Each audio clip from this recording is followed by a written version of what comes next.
Morning class 8 शुरू करेंगे। आज हम लोग नया चैप्टर हिस्ट्री में chapter 5 India first freedom struggle. तो इंडिया का जो फर्स्ट फ्रीडम स्ट्रगल था that was it is also been called as 1857 the revolt of 1857. So it has been known as the first freedom struggle as well as the revolt of 1857. तो ये शुरू करेंगे।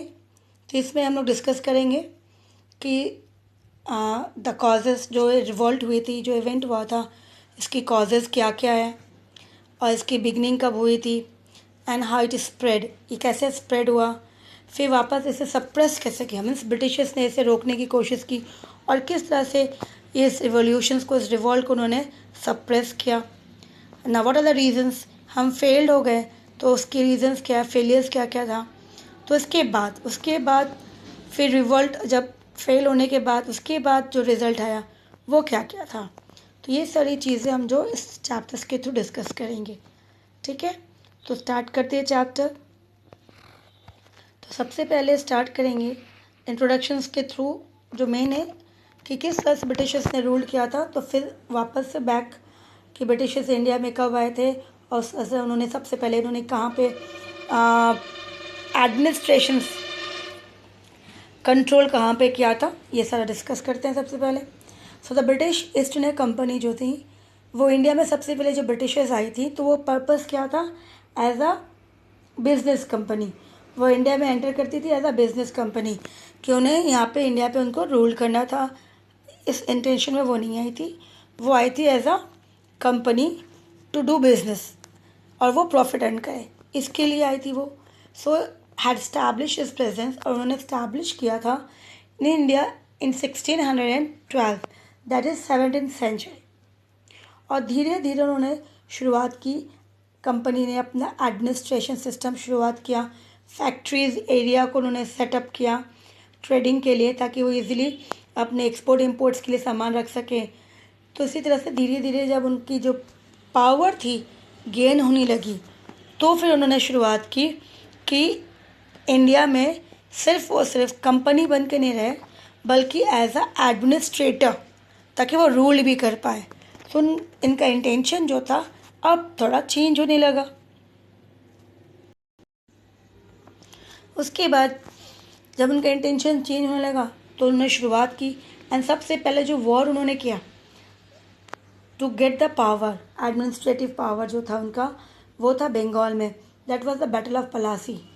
उन्होंने rule वहाँ पे और उनको उसमें विक्ट्री भी मिली, उनको जीत मिली and that was held in 1757 में and that was the first foothold, कि कहा सकता है उन्होंने अपनी पहली कदम जो थी उन्होंने स्ट्रांगली किस पे रखी थी, ईस्टर्न इंडिया पे। और इस बैटल के बाद वो टोटली फुल कॉन्फिडेंस में आ गई कि अब वो इंडिया में ईजिली रूल कर सकती है, क्योंकि उन्होंने एक एरिया, एक किंगडम्स जो बंगाल्स उस एरिया पे जो रूल करे थे रूलर्स, उनको उन्होंने हराया। और इसी तरह से द फर्स्ट फुट होल्ड जो था ब्रिटिशर्स का ईस्ट इंडिया में सक्सेस रहा। और उसके बाद फिर ईस्ट इंडिया कंपनी ने, उनकी जो आर्मी थी, उन्होंने डिफीट किया मुगल्स एम्परर जो थे उस समय, Shah Alam second, in the year 1764 में, and that was at the battle of Buxar. ये बंगाल, बिहार, उड़ीसा ये मिला के कॉन्सोलिडेट एरिया थी। वहाँ पे जो रूलर थे, रूल कर रहे थे आलम शाह। द बैटल जो उसके बीच में हुई थी इसको बोला गया, नाम दिया गया द बैटल ऑफ बक्सर। ये अलग अलग जगह होती है, उस प्लेस के अकॉर्डिंग उस बैटल का नाम उन्हें रख दिया जाता था। तो इसी तरह से जब सेकंड इसमें बैटल ऑफ बक्सर में जब ये वापस से शाह आलम जो थे डिफीट हो गए, तो आफ्टर उसकी डिफीट्स के बाद एम्परर को ग्रांट करना पड़ा, मतलब उनको मंजूरी देनी पड़ी, परमिशन देना पड़ा कंपनी को, ताकि वो रेवेन्यू कलेक्शन जो है उस एरिया में कर सके, मतलब टैक्स कलेक्ट कर सके। Revenue means tax related with the property, agriculture जो होती है उसको रेवेन्यू कहा जाता है। तो इसी तरह से एम्परर ने उनको ग्रांट कर दिया ताकि वो टैक्स कलेक्ट कर सके इन द प्रोविंसेस ऑफ। तो कौन से एरिया में कलेक्ट कर सकते हैं, बंगाल। जो आज बंगाल हम जानते हैं उस समय जो है, आज मॉडर्न इंडिया में इसको डिवाइड कर, जैसे बंगाल है, बिहार है, उड़ीसा। तो पहले क्या था, ये कॉन्सोलिडेट एरिया था, मतलब ये 3 मर्ज एक ही था, बहुत बड़ा एरिया हो गया मतलब मान लो। तो इसी तरह से उस एरिया में उनको ग्रांट कर दिया कि वो वहाँ पे टैक्स कलेक्ट कर सकते हैं, जिससे उसको नाम दिया गया था एज अ दीवानी। तो दीवानी किसको दिया गया? ब्रिटिशर्स को दिया गया। The company soon expanded it's territories around it bases in Bombay and Madras also. धीरे धीरे जब इन्होंने पूरा ईस्टर्न एरिया उन्होंने कैप्चर कर लिया, तो धीरे धीरे उन्होंने शुरुआत की बॉम्बे एंड मद्रास में भी, क्योंकि ये उनका बिजनेस सेंटर था। तो उस एरिया में भी उन्होंने मर्ज करना और उसे कब्जा करना। तो बाद में फिर उन्हें वॉर हुआ, एंग्लो मराठा वॉर, मराठा के साथ वॉर हुआ था। फिर मैसूर के साथ भी हुआ था, तो मैसूर पहला हुआ था, फिर बाद में मराठास के साथ हुआ था। तो धीरे धीरे उन्होंने मैसूर, टीपू सुल्तान उनको हराया, उनके जो फादर थे हैदर अली, फिर बाद में टीपू सुल्तान आए। तो इसी तरह से फोर्थ बैटल में वो हारे पूरे, और पूरा मैसूर जो था ब्रिटिशर्स ने कंट्रोल कर लिया। एंग्लो मराठा में भी third war, first second third, और इसी तरह से मराठा वॉर में भी मराठास ने भी गिव अप कर दिया। तो धीरे धीरे ब्रिटिशर्स ने इस एरिया में भी टोटल कंट्रोल कर लिया, कंप्लीट कंट्रोल ले लिया उन्होंने। फिर इन 1806 में the Vellore mutiny was sparked by new uniform regulations that created resentment among both Hindu and Muslim sipahi. फिर 1806 में क्या हुआ? वेलोर, जो म्यूटिनी मीन्स रिवॉल्ट, तो वेलोर में जो थे लोग उन्होंने रिवॉल्ट किया। क्यों? क्योंकि जो उनकी रेगुलेशंस थी, जो रूल्स थे ब्रिटिशर्स ने जो बनाया था, वो धीरे धीरे वो बहुत ज़्यादा क्या थी, लोगों को परेशान करना और हिंदू मुस्लिम्स को बीच में लड़ा देना, ताकि ये दोनों आपस में लड़े और वो उनका फ़ायदा उठाए। तो दैट वाज सिपाही मीन्स सोल्जर, क्योंकि ब्रिटिशर्स जो थे सोल्जर्स, सिपाही प्रोनाउंस नहीं कर पाते थे, तो इसके लिए वो सिपाही बोलते थे। तो इसी तरह से जो सोल्जर्स थे उनकी आर्मी में ब्रिटिशर्स के, हिंदू एंड मुस्लिम्स, सो दे रिवॉल्टेड। और इसी तरह से धीरे धीरे ये रिवॉल्ट जो था स्पार्क, जैसे बोलते एक चिंगारी लगती है, तो इसी तरह से स्पार्क धीरे धीरे, और यूनिफॉर्म रेगुलेशंस के कारण वो हिंदू मुस्लिम्स के बीच में जो थी, उनके सिपाही के बीच में ये फैलना शुरू हुआ। So at the turn of 19th century, साथ 19th सेंचुरीज में जो न्यू गवर्नर जनरल आए वेलेस्ली, इन्होंने अपनी रूल्स रेगुलेशंस थोड़ा और स्ट्रिक्ट कर दी ताकि ब्रिटिशर्स को ज़्यादा फ़ायदा हो जाए। और विद इन 2 डिकेड्स में देखा गया, एक्सीलरेट मतलब बहुत ज़्यादा फास्ट, कि ब्रिटिशर्स जो है धीरे धीरे पूरी इंडिया को कैप्चर कर ले और उसको उसके ऊपर रूल करना शुरू कर दें। तो एसेसिलेटेड मतलब फास्टर, कि उन्होंने इस तरह से पॉलिसीज अपनाई ताकि एक्सपेंशन जो था ब्रिटिशर्स का वो और ज़्यादा स्पीड हो जाए। एंड द ब्रिटिश एक्शंस, जो जिस तरह से वो एक्शन कर रहे थे, उसका रिजल्ट जो भी था वो धीरे धीरे इंडियन सोसाइटीज़ को ख़राब कर रहा था। डिस्पोटेंट मीन्स उसे वो कमज़ोर कर रहा था, उनका इम्प्रूवमेंट कुछ नहीं था। इंडियन सोसाइटीज़ में किसी की भी इम्प्रूवमेंट नहीं हो रही थी एक्सेप्ट ब्रिटिश, क्योंकि ब्रिटिशर्स का मेन इंटेंशन था प्रॉफिट अर्न करना, इंडियंस का कोई भी डेवलप करना उनका कोई इंटेंशन नहीं था। So the different sections of Indian societies जो थी express their resignations through protest and revolt. तो इसी तरह से धीरे धीरे जो डिफरेंट पीपल्स थे सोसाइटीज़ में, इंडियन सोसाइटीज़ में इंडियन पीपल्स जो थे, उन्होंने अपने एक्सप्रेस किया कि ब्रिटिशर्स जो है वो सिर्फ और सिर्फ अपना भला देख रही है, हमारा कुछ नहीं कर रही है। तो उन्होंने आवाज़ उठाई, उसके खिलाफ प्रोटेस्ट किया, रिवॉल्ट। और इसी तरह से धीरे धीरे ये लोग जो थे कलेक्टिवली अपने आप में असेंबल हो रहे थे, कुछ इकट्ठा हो रहे थे, आपस में व्यूज़ डिस्कस कर रहे थे कि ब्रिटिशर्स हमारे साथ अच्छा नहीं कर रहे हैं, हमें उनके लिए आवाज़ उठाना चाहिए, प्रोटेक्ट करना चाहिए अपने आप को, रिवॉल्ट करना चाहिए। इस तरह से ना ये पिक्चर्स देख लोगे, उस पिक्चर्स उसी समय की है, सारी पिक्चर्स जो है उसी समय की है।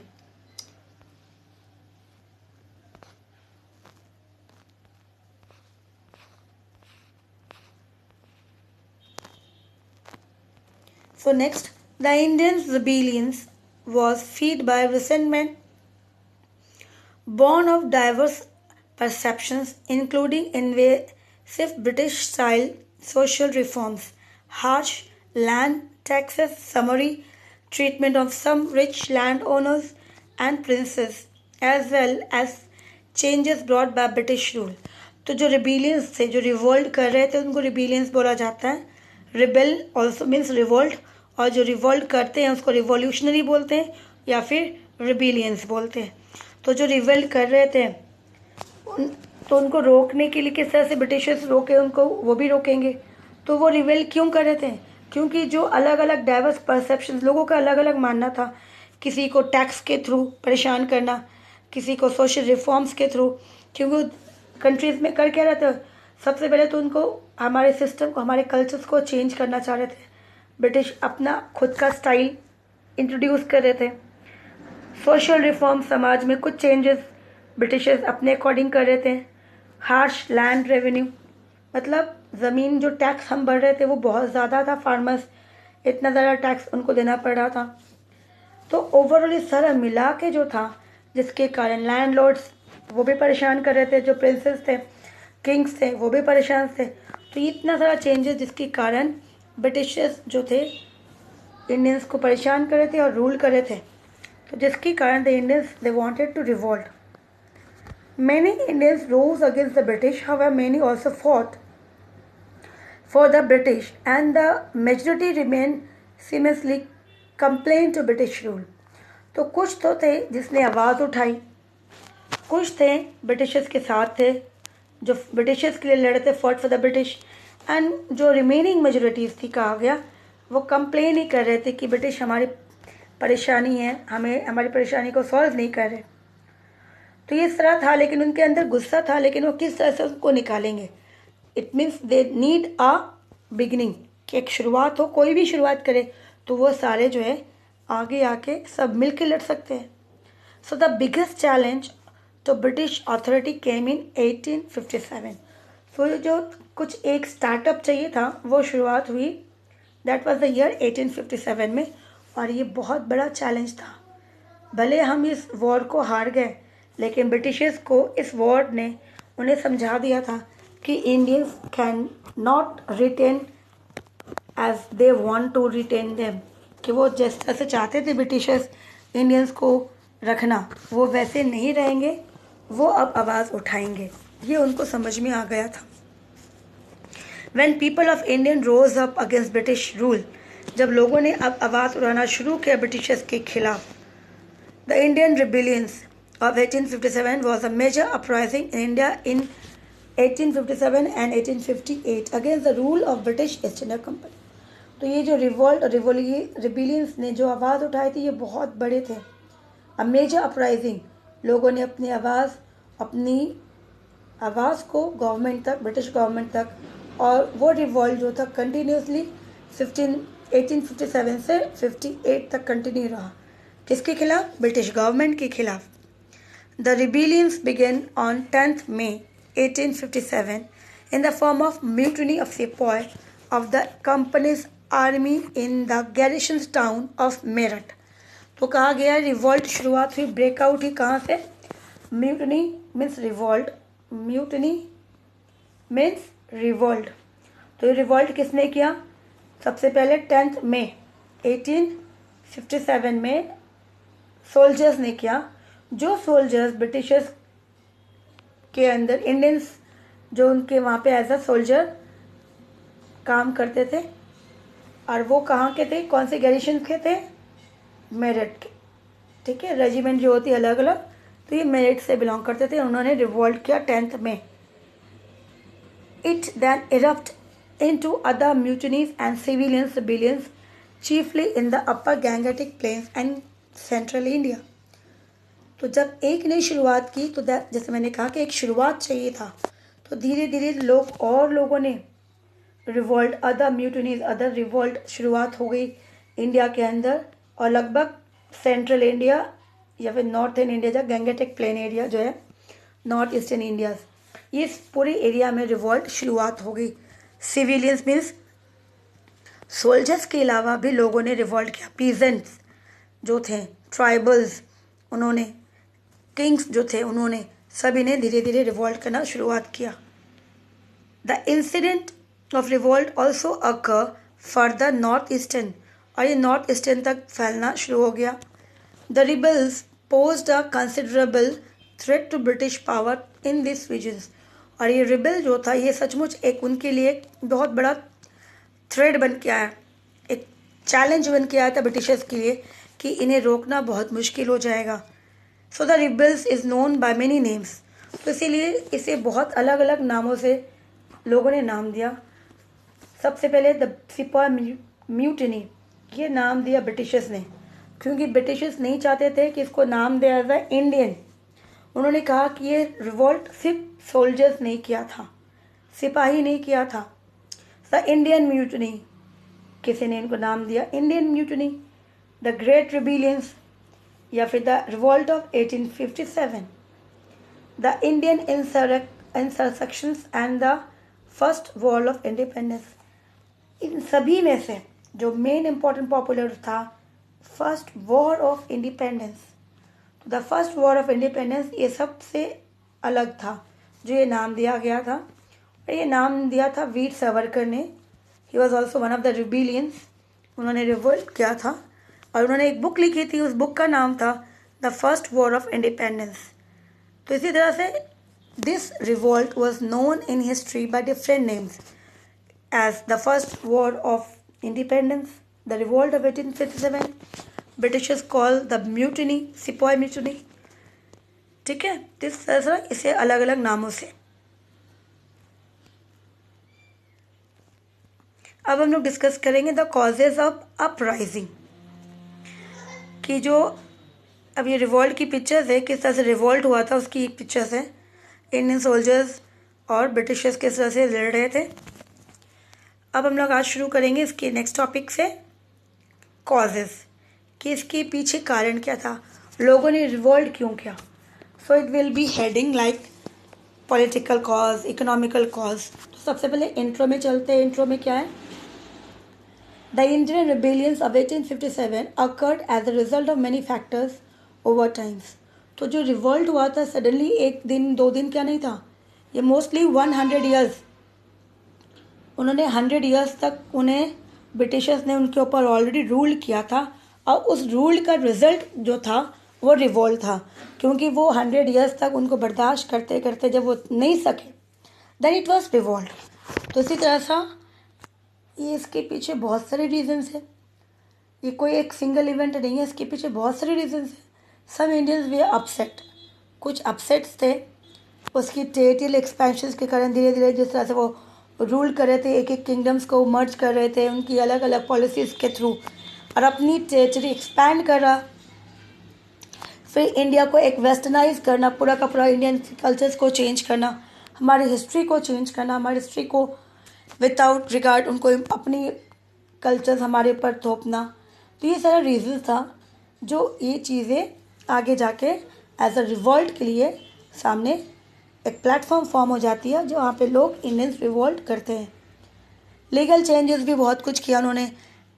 तो इसी तरह से ये सारे स्टेप्स थे और उनसे जैसे इंडियंस को फोर्सली क्रिश्चियंस रिलीजियस को चेंज करना। तो इसी तरह से हम लोग हेडिंग के थ्रू पढ़ेंगे, जैसे political, economical, military, religious and social causes. तो सबसे पहले शुरुआत करते हैं इकोनॉमिक कॉजेस से, कि economic causes means money matter. तो इंडियंस जो थे money left with the company was living heavy tax. तो सबसे पहले जो कंपनी थी Indian east India company, Indians के ऊपर सबसे बहुत ज़्यादा वो टैक्स उनसे ले रही थी। लोकल्स जो थे, पीजेंट्स थे, फार्मर्स जो थे, उनसे टैक्स बहुत ज़्यादा ले रही थी। This includes increase in the tax of land. This seems to have been a very important reason for the spread of rebellions. तो ये एक बहुत बड़ा इंपॉर्टेंट मुद्दा है जिसके कारण रिबिलियंस बहुत ज़रूरी था, रिवोल्ट करना। साथ साथ keeping in view the speed at which the configurations in ignited in many villages in northern India for the where farmer rushed to get back their unfairly grabbed title deeds। तो इस तरह से जिस तरह से वो ब्रिटिशर्स जो थे अलग अलग विलेजेस में, अलग अलग एरियाज़ में अलग अलग रूल्स के अकॉर्डिंग उनके ज़मीन को मर्ज करना, उनसे टैक्स लेना, उनके पास खाना नहीं है।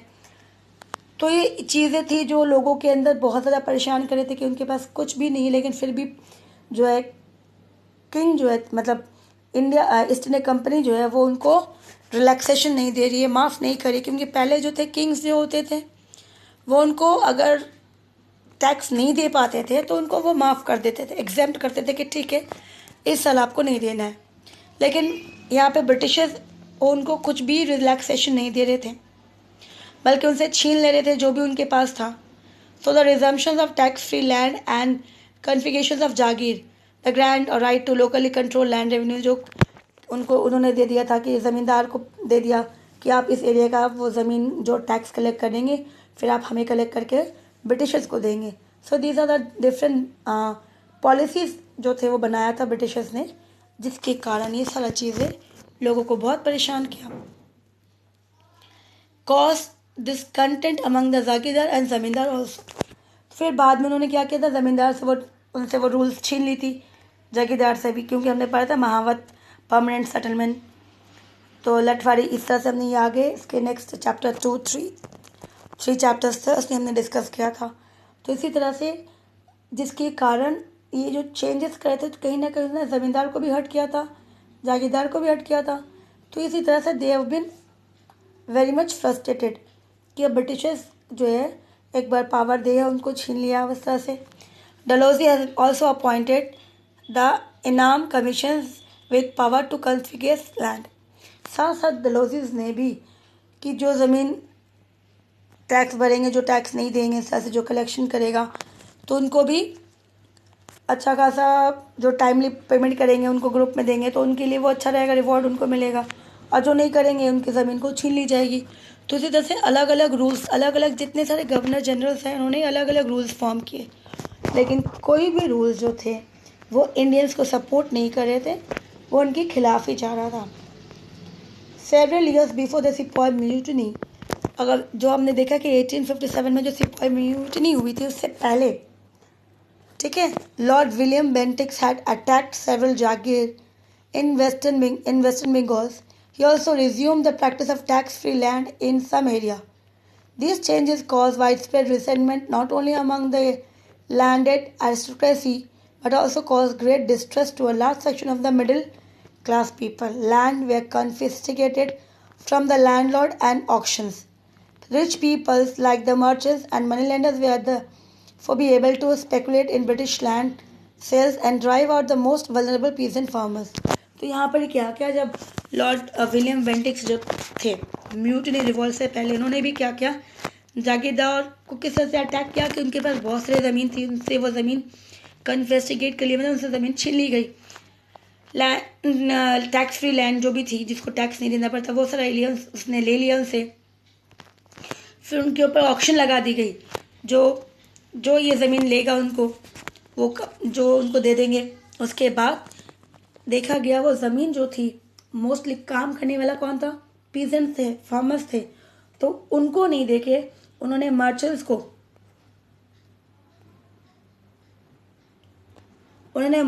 को या फिर मनी लैंडर्स उन्होंने ऑक्शंस के थ्रू ले लिया। और जहाँ पे देखा गया किसको निकाला, किसे छोड़ दिया पीछे, द मोस्ट वल्नरेबल, जो बहुत ज़्यादा अफेक्टेड होते थे वो किसान, क्योंकि अब फ़ायदा कौन उठाएगा, मर्चेंट उठाएंगे या फिर मनी लेंडर उठाएंगे। तो ये कहीं ना कहीं जो रीजंस थे कि बेंटिक ने भी वही रीज़न किया कि ज़मीन जो थी वो उनसे लेके उनसे छीन के ऑक्शन कर दिया, फिर मनी लेंडर या फिर मर्चेंट ने उससे ख़रीद ली। तो पीजेंट जो फ़ायदा होना चाहिए था, पीजेंट को मिलना चाहिए था, वो उनको कुछ नहीं मिला। सो पीजेंट वे फोर्स टू पे हाई रेवेन्यू। पीजेंट्स को अब भी वही था कि उनको टैक्स देना पड़ेगा, बहुत ज़्यादा हाई रेवेन्यू थी, और suffer due to strict policy of collections. और इतना ज़्यादा वो कलेक्ट करते थे टैक्स, 60-40, 70-30% इस तरह से, कि तो ज़्यादा पोर्शन है वो ब्रिटिशर्स के और जो कम पोर्शन होगा वो पेजेंट्स के। इस स्ट्रिक्ट पॉलिसी वो बहुत परेशान हो गए थे क्योंकि उनको पूरा ईयर उसी थोड़े से प्रोडक्शंस को लेके चलना था। तो that was totally a very acute, देखा जाए तो एक्यूट प्रॉब्लम थी कि उनके लिए खाना पीना, बच्चों को, सबके लिए बहुत बड़ी प्रॉब्लम हो जाती। The British forcibly took away all the raw materials and Indian peasants way left with nothing. तो ब्रिटिशर्स जब उनसे सब कुछ छीन लेता तो उनके पास कुछ नहीं बचता। Even during the drought of a mine, अगर कभी सूखा पड़ जाए, ठीक है, सूखा पड़ जाए, कुछ नहीं ऐसा, जो भी क्रॉप थे वो फेल्ड हो गए, तो भी उनको टैक्स पेमेंट करना पड़ता था। The British cotton silk good imported into India, जब वो ब्रिटिशर्स ने कॉटन और सिल्क गुड्स को जब इंपोर्ट किया, इंडिया में लाया, पेड अ ड्यूटी ऑफ 2%। उन्होंने क्या किया, इंडिया को 2% टैक्स दिया। अब वही चीज़ जब वो इंडिया से एक्सपोर्ट करके, जब इंडियंस की जो सामान उनके देश में जा रहा था वो बेच रहे थे, तो 10%, ब्रिटिश पे 10% on silk good, 20% and the woollen goods 30%। तो whereas Indian cotton goods export to Britain, जब इंडियंस अपना सामान ब्रिटेन में भेज रहा था तो कॉटन में 10%, सिल्क में 20% एंड वुलन में 30% टैक्स उनको देना पड़ता था। वहीं पर ही जब वो इंडिया में अपना सामान ला के यहाँ पे इंडियंस को दे रहे थे तो 2% दे रहे थे टैक्स। तो इससे कितना ज़्यादा भेदभाव लग रहा था कि 2% वो पेमेंट करे और इंडियंस उनके देश में जाते हैं तो 10, 20 एंड 30%। तो ये बहुत बड़ा रीजन्स था, ये भी जिसके लिए रिवॉल्ट हुआ। while British goods were exempted from duties, when entering Indian market, Indian goods entered England were burdened with the heavy duty custom duties. दूसरी बात, जब ब्रिटिशर्स की कोई सामान इंडियन मार्केट में आती तो वो कोई ड्यूटीज़ नहीं, मतलब ड्यूटीज़ भी टैक्स होती है, तो वो कोई टैक्स नहीं भरती थी। लेकिन जब इंडियन का कोई सामान इंग्लैंड में जाता तो उनको बहुत ज़्यादा टैक्स पेमेंट करना पड़ता। तो ये भेदभाव जिस तरह से था, ये लोगों ने इसके लिए भी प्रोटेस्ट किया था, रिवॉल्ट किया था। Further the evolution of the monopoly of east India company and the introduce of free trade by 1833 further increase the exploitation of peasants. अब जो था मोनोपोली था पहले, अब वो मोनोपोली भी हटा दिया गया कि इंडियंस जो ये सामान बनाएंगे। अब ऐसा कुछ नहीं, अब ईस्ट इंडिया कंपनी जो है और भी कंपनीज जो आ गई वो सारे जो है इंडिया में सेल करेंगे, और वो भी फ्री ट्रेड, मतलब कोई टैक्स नहीं देना पड़ेगा। तो सबसे ज़्यादा नुकसान किसको हुआ, पीजेंट्स को हुआ, किसानों को हुआ। India was transform into a supply of raw materials, और जो सामान पहले हम बना के बेचते थे, देखा गया धीरे धीरे वो सिर्फ रॉ मटेरियल्स का सप्लाई करने के लिए रह गए, क्योंकि मार्केट में कब्जा किसने कर लिया, ब्रिटिशर्स ने गुड्स बनाना शुरू कर दिए और वो बना के बेचना शुरू कर दिया। दिस मेड लाइफ मेजरेबल, और ये लाइफ जो था ब्रिटिशर्स ने हमारे इंडियंस की और ख़राब कर दी। आर्टिसंस एंड पीजेंट्स या फिर क्राफ्टमैन जो थे वो भी, उनकी कंडीशन भी बहुत ख़राब हो गई, रुइन हो गई, एक्सप्लॉइट हो गए, बर्बाद हो गए। वो कैसे, कंपटीशन में वो खड़े नहीं रह पाएंगे, क्योंकि ब्रिटिशर्स जो है मशीन्स के थ्रू कपड़े बना रहे, जो भी चीज़ें बना रही है वो सस्ती है, चीप में सस्ता है, और हैंडमेड जो है, जो इंडियंस बनाते थे हैंडमेड्स, उनसे सस्ता है। मार्केट जो Indian market flood with cheap, तो मार्केट में cheap machine mades textiles, England से बनी हुई सामान भर गई। इंडियन हैंडमेड टेक्सटाइल जो था वो उनके साथ compete नहीं कर पाए। क्यों, क्योंकि इंडियन का जो सामान था वो हाथों से बना था, वो एक्सपेंसिव था, मशीन ईजी सस्ता थी, तो लोग जो थे मोस्टली किसको खरीदेंगे, सस्ते वाले को खरीदेंगे। तो धीरे धीरे हमारा जो इंडियन इंडस्ट्री था ट्रेडिशनल, जो हाथों से बनाते थे कपड़े वपड़े, टोटल वो बंद हो गए, एक्सप्लॉइट कर दिया ब्रिटिशर्स ने। As a result of the British economic exploitations, all the classes of people, peasants, landlord, trader, industrialist, labourers and middle class people, सभी जो थे वो नाखुश थे। और जब रिवोल्ट हुआ तो सभी क्लासेस ने, सभी लोगों ने, सब ने मिल के रिवोल्ट किया। तो ये वन ऑफ द कॉजेज था जो हमने डिस्कस किया, इकोनॉमिक। अब हम लोग नेक्स्ट क्लास में शुरू करेंगे पॉलिटिकल कॉजेज, ठीक है, क्योंकि ये थोड़ा सा बड़ा हो जाएगा फिर लास्ट में। तो हम लोग नेक्स्ट क्लास में पॉलिटिकल कॉजेज करेंगे। ये मोस्टली हमने ये वाला डिस्कस किया हुआ है प्रीवियस क्लासेस में, चैप्टर 2 और 3 में ये डिस्कस किया हुआ है, ठीक है। तो नेक्स्ट क्लास में पॉलिटिकल कॉजेज शुरू करेंगे। Thank you.